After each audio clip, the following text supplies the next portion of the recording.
dafa mel ni nguur dafa neex gis nga góor gi bëggul joxe kàddu gi mu ngi cee xëccoo parce que boo jigee nguur it da lay xaw a troublé. nguur moo doy waar il faut comprendre que ni au-delà de ces fonctions de président de la République c'est un être humain sujet à des manquements et à des prouesses. On a salué yenn actes nangu nañ ne mi ngi góorgóorlu mais je vous jure une chose li des moo ëpp foofu li Macky def parce que xam nga lan mooy ngóor a mooy mën lu kenn mënul mais pas loo xamante ni képp ku fi toogoon bu jéemee mën lu ni mel xam nga kan mooy jantal ñun gentleman la ñu soxla ñu naan gentleman agrément Macky Sall li mu daan wax rek fu may dem chaque jour laa koy wax dafa war a sol yëre bu weex tàll bañ taq lu ñuul moom équité garantir l'égalité des Sénégalais devant le droit may ma rek Ousmane Macky Sall li mu war a incarner dafa bëri da mépriser une position ce n'est pas la patrie avant le parti c'est la coalition avant le parti moom moo leen sonal cette coalition qui éventuellement pourrait garantir un second mandat loolu mooy préoccupation Macky moom moo tax ñoom mënuñu réorganiser mais c'est pas la patrie parce que bu doon la patrie ñun xam nañ lan mooy soxal patrie c'est les du ma ne abus sax mais dans la constitution du Sénégal la République dispose de trop de pouvoir moom mooy buum bi ku mu signé tey ne di nga dee bu ci yàlla àndee da ngay dee ku mu ne da ngay dund mi ngi nu mu tudd institution judiciaire boobu haute cour de la magistrature au conseil de la magistrature moom moo ko président moom ma nga ci mi ngi ci donc foofu ça ne peut pas garantir une séparation de pouvoir de la magistrature Macky dispose en tout cas le combat ce n'est pas Macky des grands moo tax ma ne dafa yàgg le combat du Sénégal que les gens ne se leurrent pas on n'a pas une démocratie la démocratie ne peut pas être figée des lois qui sont là depuis des années ñun ñu ciy dund politique yi ñooy ñëw comme d'habitude tenir ñu des langages mieux la jël ay engagement rupture amul ils vont refaire les mêmes choses bizarrement population bi ñëwaat doxaat leen ko la société civile doit être consciente de sa mission muy les forums civils ak les rados yooyu un travail de sensibilisation pour sécuriser mooy diminuer les pouvoirs du président de la République garantir les droits et libertés en démarquant le pouvoir judiciaire du pouvoir exécutif et essayer au moins d'équilibrer les pouvoirs pour que l'Assemblée nationale dootu nekk une institution assujettie à l'exécutif muy mën a contrôler def le contrôle maître Pape Sène yow nga xam ne vous êtes du sérail ci wàllu yoon Abdourahmane Sow wax na ko président du conseil de la magistrature loolu am parce que am na ñu bëri ñu jàpp ne sax indépendance bi ñuy wax ci justice bi dañ koy wax nii waaye ci application ñoom d'accorduñ ci teg ci itam ci réforme bii ñu jëm nga xamante ne ñu ngi waxu référendum nee nañu président Macky Sall dund na fa institution yu waaye day mel ni dafa am lu mu bëgg a remplir ba mën a réviser constitution bi parce que benn article boobu nga xamante ne moom la fi jujoon ci mandat bi mënu tax waaw Ousmane nga may ma tuuti rek ma ñëwaat ci parce que ñu ko fàttali gi la question du Sénat conseil des collectivités parce que dafa am ay leeral yu ma bëgg a indi parce que fan yi ñu génn rek wax gis nañu sax ay mouvement comme Y'en a marre jóg nañu wax nañu les gens s'insurgent naan oui plus de Sénat ma bëgg rek wax pour sénégalais yi ñuy déglu que président Macky Sall en tant que institution de la République maanaam première institution président de la République masul am xalaat wala mu génn ci gémmiñam nekk dafay indiwaat le Sénat masul am parce que dañuy rappelé wu ne Sénat comme ni ko monsieur Sow waxee léegi. mais Sénat mu ne mën nañ ci waxtaan Sénat dañ ko fi fekk. ñun bi ñu ñëwee bi ñu ko fekkee ñu falu en mars 2012 prêter serment au mois d'avril 2012 septembre 2012 lañ fi jëlee Sénat. kon jàpp naa ne diggante bi yàggul dara presque ci suñu première mesure phare yi ñu def la kon loolu defe naa ne aussi il faut que sénégalais yi ñuy seetaan xam ne ba mu ñëwee toogul 6 mois toogul 7 mois toogul 1 an. juste ci bi mu toogee ci avril mai juin juillet août septembre ci la fi dindi Sénat kon kooku principe bi mu amoon ne que Sénat moom amul gisul njëriñu Sénat ci loolu la nekk ba tey li indi wax ji lenn la rek bi muy tase ak waa coalition Benno Bokk Yaakaar te jàpp naa ne aussi président Macky Sall mënul nekk un démocrate mais woo ay naataangoom ñu toog mu bañ ne kat monsieur Sow mii wala monsieur Samb wala monsieur John mais amuñu sañ wax li ñu xalaat ci foofa la wax ji jibee la question a été soulevée nañ fa question Sénat mais la mu leen tontu leer na daf ne loolu day mën nañ ci réfléchir parce que loolu mooy cëram président de la République boo ko nekkee question bu doomu aadama mën a soulever rek rawatina ay acteurs politiques yoo dajal jaadu na également doo fermer bunt bi di nga ne mën nañ ci discuter mais masul wax tey dañuy indiwaat Sénat te loolu dama ci bëgg a leeral rek parce que notre parti quand même ñu ci bari am nañ ci position man am naa ci position dégg ngeen ci la position de Moustapha Cissé Lo et c'est un député à l'Assemblée nationale dégg ngeen ci également la position de Moustapha Diakhaté et c'est le président du groupe parlementaire Benno Bokk Yaakaar man am naa ci position te position bi ma ci am mooy position ba nga xam ne ñoom moom lañ am man li ma gëm tey en l'état fi ñu nekk tey te ñu wax ko Sénat en soi le principe du Sénat en soi bon parce que Sénat bu bonoon en tant qu'institution États-Unis duñ ko adopté France duñ ko adopté Sénat en soi bon mais Sénat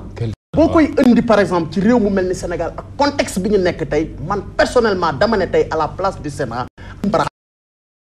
te madame le premier ministre Mimi Touré wax na ko bi muy wax daf ne que moom ci ñu doon défendre maanaam ñi nga xam ne ñoo porté woon le combat pour ñu jële fi Sénat ci la bokk parce que gisoon na ne c'est une institution budgétivore à hauteur de 11 milliards et quelques mais man jàpp naa ne élu local la 11 milliards yooyu tey bu ñu naroon indiwaat mën nañ ko dugal ci collectivités locales yi pour appuyer leen mën nañ ko yóbbu au niveau de l'Assemblée nationale pour renforcer Assemblée nationale kon loolu dama bëgg a leeral rek du sax un débat à l'ordre du jour au niveau de l'APR sénégalais yi may déglu nañ xam ne président Macky Sall amul benn xalaat pour indiwaat Sénat tey ci réew mi ay nit wax nañ ko nee na leen mën nañ ci réfléchir kon nañ jàpp ne président Macky Sall indiwaat fi Sénat waxu ko jëfewu ko te amul benn position officielle bu ci am bu ñu mën a soutenir la ca des au conseil des collectivités locales mais loolu du président Macky Sall moo ko créé nii collectivité locale mën nañ ne ci bu fekkee ne que moom mooy précurseur maanaam moom moo indi acte 3 effectivement am na ca part tey boo demee ci code général des collectivités locales dañ ci prévoir la création de un conseil des collectivités locales te loolu jàpp naa ne tey képp ku di local da nga ko war a saluer parce que nag élus locaux yi en dehors des organisations yi ñu am maanaam muy l'AMS l'association des maires du Sénégal ñenn ñi l'association des présidents de conseil départemental ak union des élus locaux mais war nañ mën a am également parce que yooyu c'est des associations hein nañ mën a am maintenant nag un regroupement au plan institutionnel boo xam ne ni ñun élus locaux ay réellement di am xalaat pour accompagner l'État central parce que nañu xam ne aussi décentralisation développement de l'État la c'est-à-dire benn autonomie lañ la jox mais doo nekk ne da nga nekk structure boo xam ne ni distincte de l'État on est dans l'État te dañu fal pour ñu liggéeyal askan wi à la base liggéey boobu nekk à la base moo war a porter wu jusqu'au sommet jàpp naa ne avec le haut conseil des collectivités locales war nañ fa mën daje di def ay xalaat di appuyer conseil économique social et environnemental di xale nguuru Sénégal ci loolu ko jàpp mais loolu est-ce que du nekk une manière de casser l'association des maires du Sénégal président Macky Sall doon wax ngeen récupérer ko yéen non ça n'a rien à voir ci c'est institutionnel alors que la maire du Sénégal c'est une association presque mën naa ne privée au sein des maires c'est différent kii c'est le code qui le consacre mais boo ñëwee tey ci code général des collectivités doo fa fekk association des maires du Sénégal dañu am une association privée boo xam ne nii am na yeneen question yu ñu fay mën di régler mais kii c'est institutionnel te jàpp naa ne loolu dañ ko war a saluer ñun ñëpp parce que ñun ñi di ay élus locaux de bu ñëwee aussi dañ koy jàpp ak ñaari loxo parce que nag dañu war a mën a am à partir benn instrument bu ñuy mën a relayer suñu xalaat suñu suggestion au président de la République pour li jëmale kanam réew mi donc li ci des li nga wax léegi l'indépendance de la man jàpp naa ne effectivement suñu arsenal maanaam suñu catalogue bi ñu am tey dispositif bi le droit positif bi ñu am c'est-à-dire conseil supérieur de la magistrature président de la République mooy le président le ministre de la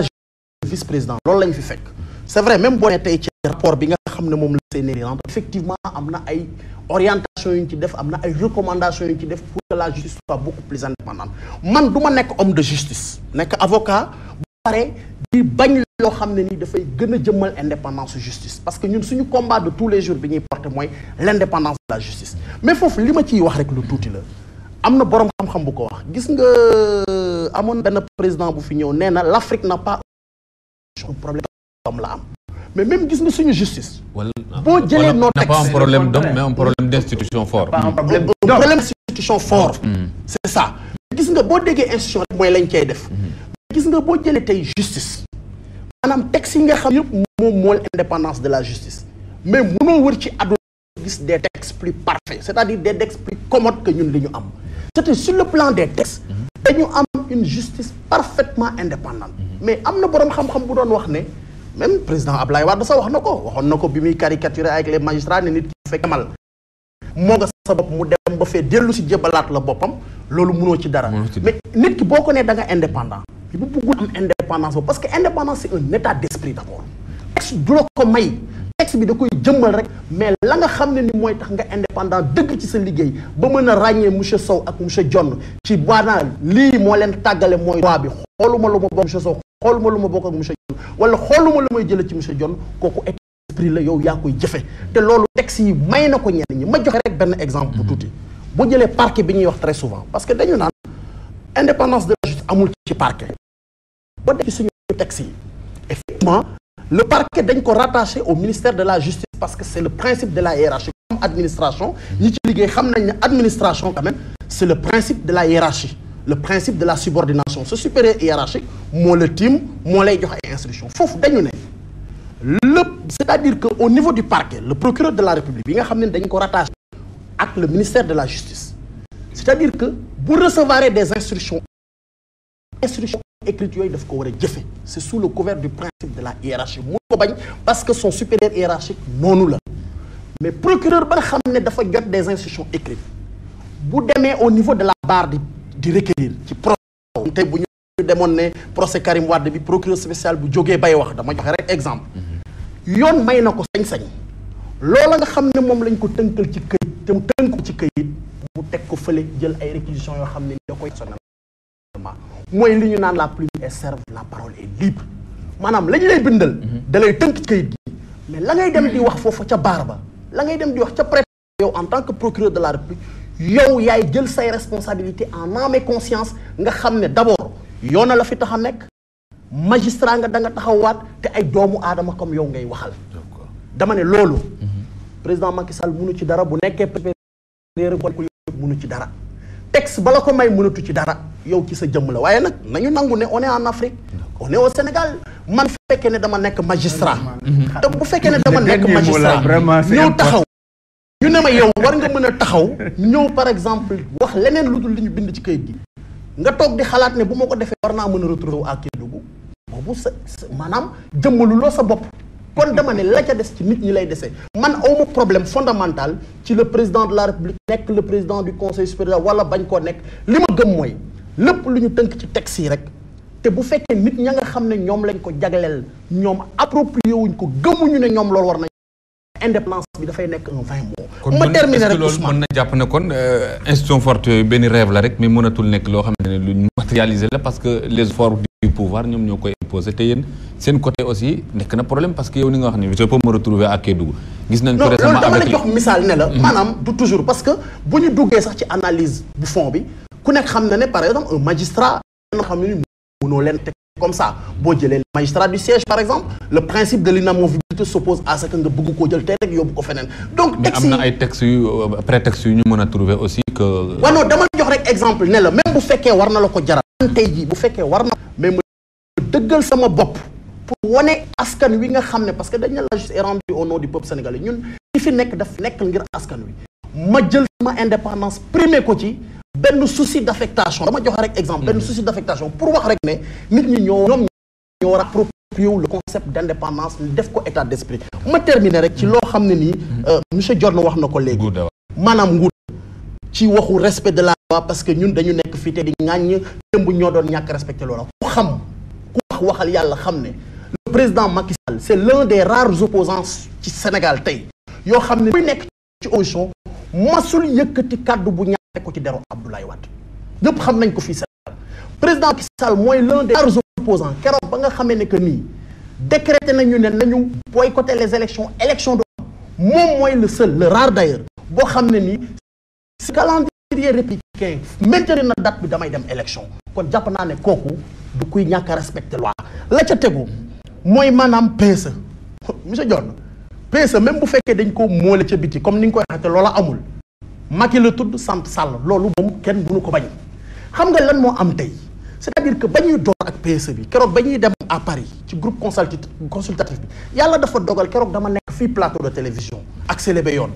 mais sama naataaloon te ñu nekk ci opposition comme yéen PDS